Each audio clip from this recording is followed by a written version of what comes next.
आज क्लास 10 हम लोग 3.2 एक्सरसाइज नंबर 3.2 पढ़ेंगे।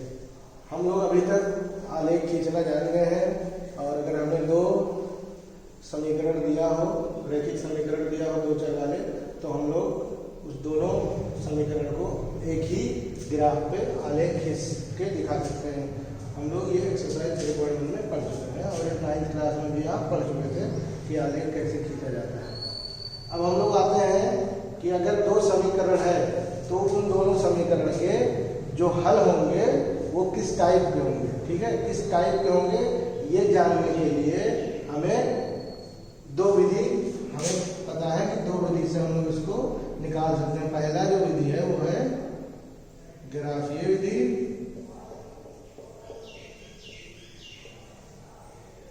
और दूसरी जो विधि है वो है A1/A2 B1/B2 और C1/C2 को कंपेयर करके भी बता सकते हैं। क्या करके? कंपेयर करके भी बता सकते हैं। अब हमारे क्वेश्चन में अगर कहेगा कि ग्राफीय विधि का यूज करें तो हम लोग क्या करेंगे, चुपचाप जैसे ग्राफ अभी बनाते आ रहे हैं वैसे ग्राफ बनाएंगे, ठीक है। और ग्राफ बनाएंगे तो हमारे पास कितनी पॉसिबिलिटी बनेगी? 3 पॉसिबिलिटी बनेगी, ठीक है। अगर दो लाइन है, इस तरह की दो लाइन है, तो इन दोनों लाइन में क्या क्या हो सकता है? एक तो ये दोनों लाइन बिल्कुल आपस में क्या हो, समांतर हो, ठीक है। अगर दो लाइन है, कहीं हम लोग बना रहे हैं दो लाइन ग्राफ पे, तो उन दोनों लाइन के बारे में अगर हम लोग स्टडी करेंगे तो पहला केस बनेगा कि वो दोनों लाइन क्या हो, आपस में समांतर हो, यानी कहीं भी ये दोनों लाइन आपस में जाके नहीं मिलेंगी, कहीं भी ये दोनों लाइन आपस में जाके नहीं मिलेंगी। पहला तो ये केस हो गया। दूसरा केस क्या आएगा कि दोनों लाइन आपस में कहीं एक पॉइंट पे मिल रही है, यानी पहला क्या हो गया, समांतर, दूसरा क्या हो गया, प्रतिच्छेद, यानी कहीं जाके कहीं ना कहीं एक पॉइंट पे जाके काट रही है। तो दूसरा केस क्या हो गया कि प्रतिच्छेद कर रही है या दोनों लाइन आपस में आके कहीं काट रही है। तीसरा पॉइंट क्या हो गया कि मान लीजिए ये लाइन पहली वाली लाइन है, मान लीजिए हमारे पास एक समीकरण था इस तरह का A1x + B1y + C1 = 0, ठीक है। तो उसका जब हमने ग्राफ बनाया तो कहाँ पे आया, इस लाइन पे आया, ठीक है। जब हमने उसका ग्राफ बनाया तो कहाँ पे आया, इस लाइन पे आया। किसका ग्राफ आया? A1x + B1y + C1 = 0। एक हमारे पास समीकरण था, हमने उसका ग्राफ बनाया तो इस लाइन पे आया। फिर हमारे पास दूसरा ग्राफ वो था समीकरण A2x + B2y + C2 = 0। दूसरा क्या था समीकरण, उसको भी जो हमने ग्राफ पे रिप्रेजेंट किया यानी आलेख खींचा तो वो भी सेम इसी लाइन पे आके वो क्या कर गया, ओवरलैप कर गया। हिंदी में क्या कहते हैं इसको, समपाती, मतलब दोनों लाइन आपस में क्या कर रही है, ओवरलैप कर रही है। ये पहली लाइन थी, दूसरी लाइन भी उसी के ऊपर आ गई, तो क्या हो गया, इसको क्या कहेंगे, इस लाइन को कहेंगे समपाती, ठीक है। तो आपको समझ में आ गया कि अगर ग्राफ की बात करें, आलेख की बात करें, तो दो समीकरण अगर है तो या तो दोनों समीकरण आपस में क्या करेंगे, दोनों समीकरण का जब आलेख खींचेंगे तो दो रेखा आएगी, तो दोनों रेखाएं या तो आपस में समांतर होंगी इस तरह से, या तो दोनों रेखा एक जगह पे आके मिलेगी, प्रतिच्छेद करेगी, या तो दोनों रेखा एक दूसरे को आपस में क्या करे, ओवरलैप करे या एक दूसरे के ऊपर चढ़ जाए, यानी क्या कहते हैं उसको हिंदी में समपाती कहते हैं। क्या कहते हैं, समपाती, ठीक है। तो ये 3 केस आ गया।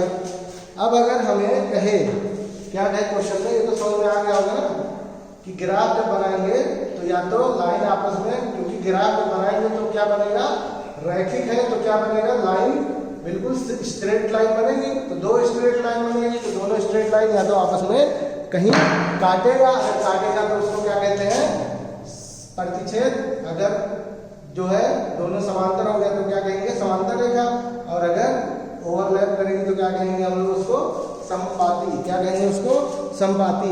अब अगर क्वेश्चन में पूछ ले, क्या पूछ ले, हमें दो समीकरण दिया, कोई भी दो समीकरण दिया, मान लीजिए 2x + 3y = 7 और x - 5y = 10, ठीक है। ये दोनों समीकरण हमें दिया है। कहे कि इसका क्या करो, ग्राफीय विधि से इसका क्या निकालो, हल निकालो। ग्राफीय विधि से क्या निकालना है, इसका हल निकालना है। तो हल तभी निकलेगा, अभी बताया हूं, हल तभी निकलेगा ग्राफीय विधि से जब दोनों लाइन एक दूसरे को कहाँ क्या करे, प्रतिच्छेद करे। जब तक दोनों लाइन आपस में इस तरह से, ये है क्या, प्रतिच्छेद वाली लाइन, जब तक दोनों लाइन आपस में प्रतिच्छेद नहीं करेगी तब तक उसका एक कोई सॉल्यूशन नहीं निकल के आएगा। ठीक है, एक कोई सॉल्यूशन नहीं निकल के आएगा। जब तक दोनों लाइन आपस में प्रतिच्छेद नहीं करेंगी तब तक उसका कोई सॉल्यूशन नहीं निकल के आएगा। ठीक है, तो हमें अगर ग्राफीय विधि से कहेगा क्वेश्चन में सॉल्व करने के लिए, तो वो दोनों लाइन आपस में क्या कर होनी चाहिए, प्रतिच्छेद होनी चाहिए। या एक केस और हो सकता है संपाती, अगर दोनों लाइन आपस में संपाती है यानी ओवरलैप कर रही है, तो इसका क्या होगा, हल तो निकल के आएगा। ठीक है, लेकिन एक हल नहीं निकल के आएगा। इसका कितना हल निकल के आएगा, अपरिमित रूप से, या फिर क्या कहते हैं उसको, अपरिमित रूप से अनेक हल निकल के आएंगे, या तो उसका क्या कहते हैं डायरेक्ट इन्फिनिटी।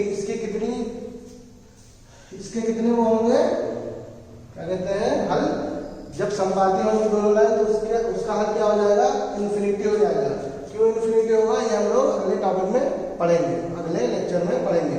अभी हमें समझ में आ गया है कि अगर दो समीकरण दिया है और उसका हमें ग्राफीय विधि से हल निकालना है, तो उसको हल निकालने के लिए उन दोनों लाइन को या तो प्रतिच्छेद होनी चाहिए, अगर प्रतिच्छेद होगी तो सिर्फ और सिर्फ एक हल निकल के आएगा। कितना हल निकल के आएगा, एक। ठीक है, इसको क्या कहते हैं, यूनिक सोल्यूशन। ये इसका जो सोल्यूशन होगा सिर्फ और सिर्फ एक होगा, इसलिए इसको यूनिक सोल्यूशन कहते हैं। और इसका जो सोल्यूशन होगा वो क्या होगा, अपरिमित रूप से अनेक हल होंगे इसके, इसलिए इसके कितने हल होंगे, टोटल इन्फिनिटी। ठीक है, तो और अगर दोनों समांतर रेखा होगी, समांतर, तो अगर जिस पॉइंट पे रेखा काटती है वही उस पॉइंट का, वही उस दोनों समीकरण का क्या होता है, हल होता है। तो इन दोनों लाइन को अगर हम लोग देखें तो बिल्कुल समांतर है, तो ये जब दोनों समांतर है तो ये आपस में कहीं जाके नहीं मिलेंगी। हम चाहे जितना इसको आपस में बढ़ा दें, चाहे जितना इन दोनों को हम लोग बढ़ा दें, ये कहीं जाके नहीं मिलेगी। जब कहीं नहीं मिलेगी तो इसका कोई भी हल नहीं है। इस तरह के प्रॉब्लम का कोई हल नहीं होता। यानी अगर दो समीकरण जो दिया है उसका आलेख जो खींच रहा है, रेखा, स्ट्रेट रेखा, सीधी रेखा जो खींच रही है, वो दोनों क्या हो, आपस में समांतर हो, तो उस टाइप के इक्वेशन जो होंगे, दोनों इक्वेशन या दोनों समीकरण, वो क्या होंगे, आपस में हमेशा उनका कोई भी हल नहीं होगा, और आपस में क्या होंगे, वो हमेशा समांतर होंगे। अगर समांतर होंगे तो कोई हल नहीं, अगर कोई हल नहीं है, कोई कह दे कि हमारे पास दो समीकरण है उसका कोई हल नहीं, तो उसका मतलब क्या हुआ कि वो दोनों रेखा जो होगी वो क्या होगी, आपस में समांतर होगी। ठीक है, अब हम लोग क्वेश्चन नंबर 1 पे आ जाते हैं। क्वेश्चन नंबर 1 कह रहा है, क्वेश्चन नंबर 1 कह रहा है कि निम्नलिखित समस्याओं में रैखिक समीकरणों के युग्म बनाइए और उनके ग्राफीय विधि से हल ज्ञात कीजिए। ग्राफीय विधि से हल ज्ञात करना है तो हमें क्या करना पड़ेगा, सबसे पहले आलेख खींचना पड़ेगा। जो भी आलेख हम लोग जैसे भी अभी तक खींचते आ रहे हैं, अभी मैंने 3.1 में भी बताया था कि आलेख कैसे खींचते हैं, तो हम लोग आलेख खींच सकते हैं, हम लोग आलेख खींच सकते हैं। अब हम लोग आते हैं एक्सरसाइज में। पहला क्वेश्चन है, पहले क्वेश्चन का पहला पार्ट है कि किसी कक्षा में 10 विद्यार्थी हैं। ठीक है, टोटल कितने विद्यार्थी, किसी कक्षा में कोई पहेली हो रही है, प्रतियोगिता हो रही है, उसमें 10 विद्यार्थी सिर्फ भाग ले रहे हैं। ठीक है, तो कितने विद्यार्थी टोटल है, 10। उसमें कुछ लड़के होंगे, कुछ लड़कियां होंगी, तो कह रहा है लड़के और लड़के टोटल मिला के कितने हैं, 10। तो अगर हम लड़कों की माला, लड़कों की संख्या x है, लड़कियों की संख्या y है, ये पहले लिखेंगे, तो समीकरण जो बनेगा हमारा बनेगा पहला वाला x + y = 10।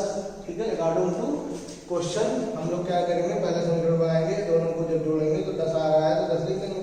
अब कह रहा है, इसमें दूसरा स्टेटमेंट कह रहा है कि जो लड़कियों की संख्या है वो लड़कों की संख्या से कितनी अधिक है, 4।